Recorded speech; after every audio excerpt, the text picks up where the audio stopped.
Par la grâce de Dieu, nous postons nos enseignements sur notre chaîne Mon Dieu et ma foi pour la diffusion de l'évangile dans le monde entier et l'édification du corps de Christ. Et je vous invite à rejoindre cette chaîne en activant la cloche de notification pour recevoir en direct nos nouvelles vidéos et nous laissant un pouce bleu pour la gloire de Jésus-Christ de Nazareth. Que le Seigneur vous bénisse. Père, je te bénis et je te rends grâce pour les programmes de ce soir. Je recommande, Seigneur Dieu, cette parole entre tes saintes mains. Oins-moi, Père éternel, oins cette parole et laisse que ton esprit, Seigneur Dieu, parle au travers de ma bouche pour bénir, Seigneur Dieu, ton peuple, dans le nom de Jésus-Christ de Nazareth. Amen. Je vous salue tous partout où vous êtes et je rends grâce à Dieu de m'avoir accordé encore cette faveur de se tenir pendant ces programmes. Alors que nous sommes là dans la continuation de notre programme ou de notre enseignement qu'on avait déjà débuté, qui fit l'intimité avec Dieu et ses implications. Et notre texte de base était dans Exode chapitre 3, les versets 1 à 22. Et la fois passée, j'avais parlé de l'intimité, j'avais introduit l'intimité et j'avais aussi dit que l'intimité a été déjà, cette pensée de l'intimité a été déjà commencée dans le livre de Genèse. Lorsque Dieu a créé l'homme et Dieu lui a placé dans le jardin, le but était que l'homme puisse vivre dans l'intimité avec Dieu. Et c'est la raison pour laquelle Dieu avait créé l'homme à notre image. Et on avait dit que souvent, beaucoup de personnes ont cette habitude de présenter des excuses à Dieu en disant « Ah non, moi je n'ai pas du temps à approfondir mon intimité avec Dieu parce qu'à tout le temps je suis occupé. » On avait dit que même Adam, lui que Dieu lui avait chargé de cultiver le jardin, mais Adam s'est disposé pour avoir du temps avec Dieu. Adam s'est disposé pour avoir du temps à approfondir son intimité. Et j'avais dit, si toi tu penses qu'en présentant des excuses devant Dieu pour dire que non, tu as raison, sache que Dieu ne te comprend pas. Parce que Adam travaillait, mais Adam savait aussi se disposer. Il travaillait, mais il savait aussi se disposer pour approfondir son intimité avec Dieu. Mais beaucoup de chrétiens présentent des excuses à Dieu en disant je n'ai pas du temps parce que je travaille, je n'ai pas du temps, en pensant que Dieu leur comprend alors que Dieu ne leur comprend pas. Dieu ne te comprend pas à chaque fois que tu présentes des excuses pour dire que tu n'as pas du temps à approfondir ton intimité. Même Moïse, dans notre texte de base, la Bible dit que Moïse avait l'habitude d'aller paître les troupeaux derrière les déserts et il allait aussi à la montagne de Dieu. Moïse travaillait, mais il savait aussi se disposer pour se connecter à Dieu. Il savait aussi se disposer pour chercher Dieu. Il savait aussi se disposer pour approfondir son intimité avec Dieu. Et nous pensons souvent qu'en disant cela, Dieu te comprend. Mon frère, ma soeur, Dieu ne te comprend pas. Peu importe tes excuses, Dieu ne te comprend pas. Parce que l'intimité, c'est l'affaire de la volonté et de la soif. Si tu es un assoiffé de Dieu, tu sauras toujours te disposer afin d'approfondir ton intimité. Et on avait aussi parlé des implications de l'intimité. J'avais parlé de la première implication qui était que tu dois avoir un lieu de rendez-vous avec Dieu. Et aujourd'hui, je vais parler de deuxième implication. Je vais parler de deuxième implication de l'intimité qui est la curiosité spirituelle. L'intimité avec Dieu exige la curiosité spirituelle. Lorsque nous lisons dans Exode chapitre 3, les versets 2 à 3, nous allons voir que Moïse, lorsque l'ange de l'Éternel lui a apparu dans une flamme de feu, la Bible dit que le buisson dégageait le feu. Et Moïse s'est dit de se détourner pour voir si c'était quoi? Et le fait qu'il s'est détourné pour voir, ça révèle sa curiosité spirituelle. Ça révèle sa curiosité spirituelle. Ce qui manque beaucoup de chrétiens modernes. Beaucoup de chrétiens ne sont pas curieux dans les choses de Dieu. Beaucoup de chrétiens ne sont pas curieux dans les choses de Dieu, mais beaucoup de chrétiens sont curieux dans des futilités. Nous allons voir, lorsqu'une mauvaise nouvelle d'un serviteur de Dieu est annoncée, tout le monde fait l'effort de savoir. Tout le monde fait l'effort de connaître. Nous sommes très curieux dans des futilités et nous allons sur l'internet pour télécharger de tels genres de choses et nous partageons partout. Nous faisons des efforts que nos amis puissent avoir cette connaissance que ce serviteur de Dieu a commis de telles bêtises, sachant pas qu'en faisant cela, nous sommes en train de freiner le païen de se convertir. Mais au lieu néanmoins de prendre la prédication de ces pasteurs ou de ces hommes de Dieu pour partager avec tes amis, jamais tu le fais. Jamais tu le fais, mais tu es toujours là dans des futilités. Tu cherches là où un serviteur de Dieu avait mal dit pour prendre cela et exposer à l'internet. Tu es trop curieux dans des futilités au lieu d'être curieux dans des choses qui peuvent édifier ta foi, dans des choses qui peuvent t'amener à la croissance spirituelle. Mais l'église moderne est curieuse que dans des futilités. Et ce qui fait de sorte que nous-mêmes, nous les chrétiens, nous sommes un blocage pour les païens. Nous-mêmes les chrétiens, nous empêchons les païens de se convertir. Pourquoi? Parce que nous sommes très curieux dans des futilités. Et si tu es un tel genre de chrétien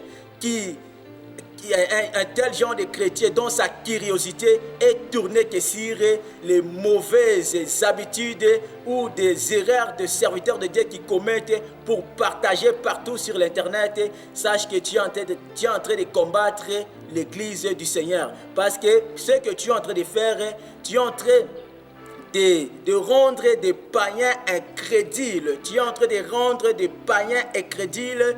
Et lorsqu'on va leur prêcher la parole, afin qu'ils se convertissent, ils diront quoi? Voilà même des serviteurs de Dieu.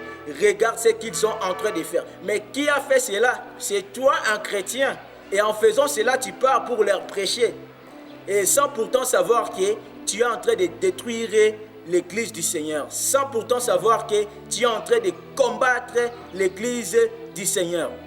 Sortons dans de tels genres de curiosités, dans des curiosités qui sont futiles. Sortons de cela, parce que nous sommes en train de combattre l'église du Seigneur sans le savoir. Nous sommes en train de faire, de rendre le rôle du diable sans pourtant savoir.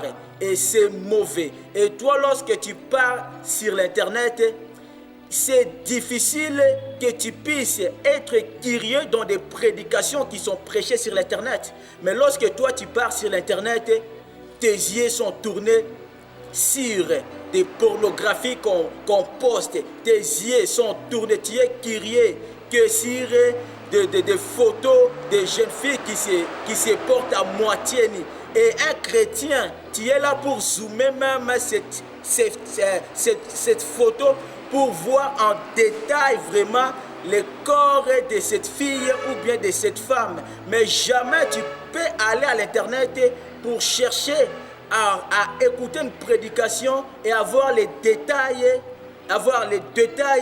sur la connaissance de Dieu. Mais tu es toujours que sur des futilités. Ta curiosité est tournée que sur des futilités. Ta curiosité sur l'internet est tournée que sur des chansons mondaines. Un chrétien qui se connecte à l'internet, il est là seulement pour chercher des nuises sur des chansons mondaines. Tu connais toutes les chansons qui sortent. Pourquoi? Parce que tu es curieux que sur ça.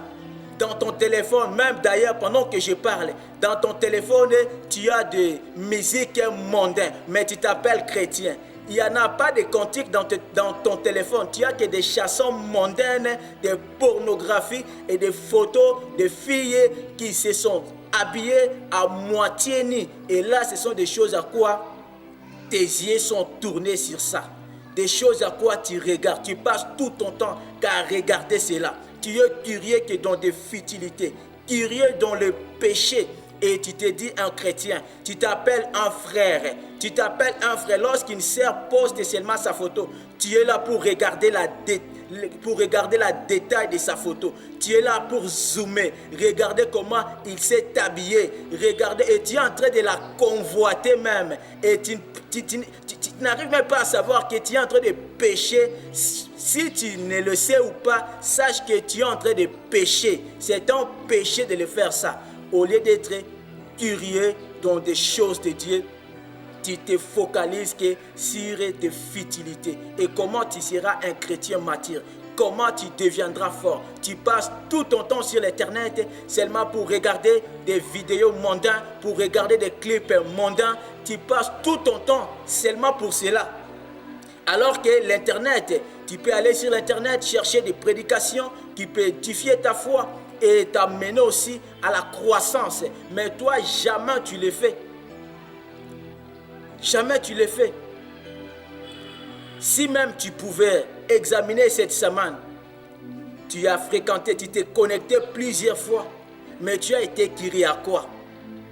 Tu as été curieux à quoi? Durant cette semaine, quelle a été la prédication que tu as suivie pendant 30 minutes sur l'internet? Mais tu vas voir que tu as passé tout ton temps sur l'internet. Toute cette semaine, tu étais que sur l'internet, mais il n'y a rien que tu as reçu de l'internet. Il n'y a rien. Mais alors que sur l'internet, il y a des prédications qui peuvent t'édifier. Et il y a aussi des choses qui peuvent refroidir ta foi. Il y a des choses qui peuvent refroidir ta spiritualité. Mais toi, tu es toujours curieux sur des choses qui refroidissent ta spiritualité. Quel genre de chrétien es-tu? Quel genre de chrétien es-tu? Tu es que curieux dans des futilités. Curieux dans des futilités. L'internet ne s'est pas seulement fait pour que tu puisses aller regarder tes choses là que tu cherches. Mais avec l'internet, tu peux te connecter, télécharger des prédications qui peuvent bouleverser ta vie. Mais toi, jamais tu les fais. D'ailleurs, dans ton téléphone, il n'y a même aucune prédication. Aucune prédication. Mais regarde comment il y a des chansons mondaines. Des chansons mondaines dans ton téléphone. Il y en a tant, mais aucune prédication dans ton téléphone. Quel genre de chrétien es-tu? L'intimité exige la curiosité. Tu dois être curieux dans les choses de Dieu. Et comme nous le savons, lorsque tu es intime de quelqu'un, tu fais tous tes efforts à avoir les informations détaillées de la personne. Et rien ne peut t'échapper sur la personne. Pourquoi? Parce que le fait que tu es avec lui, le fait que tu es son intime, tu es curieux sur sa vie, tu es curieux sur tout ce qui lui arrive. Mais toi, en disant que tu es un intime du Seigneur, jamais tu fais l'effort d'avoir les détails de Dieu. Tu ne fais jamais l'effort d'avoir ces détails. Jamais sur Dieu tu le fais.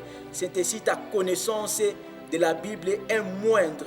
Ta connaissance de la Bible est moindre. Il y a même certains païens qui ont une connaissance profonde de la parole plus que toi. Mais tu es un chrétien. Il y a même des musulmans qui connaissent la parole plus que toi. Mais tu es un chrétien. Tel genre de chrétien es-tu? Un chrétien qui n'est pas curieux à la parole. Un chrétien qui n'est pas curieux à la parole. Tu n'es jamais curieux à la parole. Jamais curieux à la parole.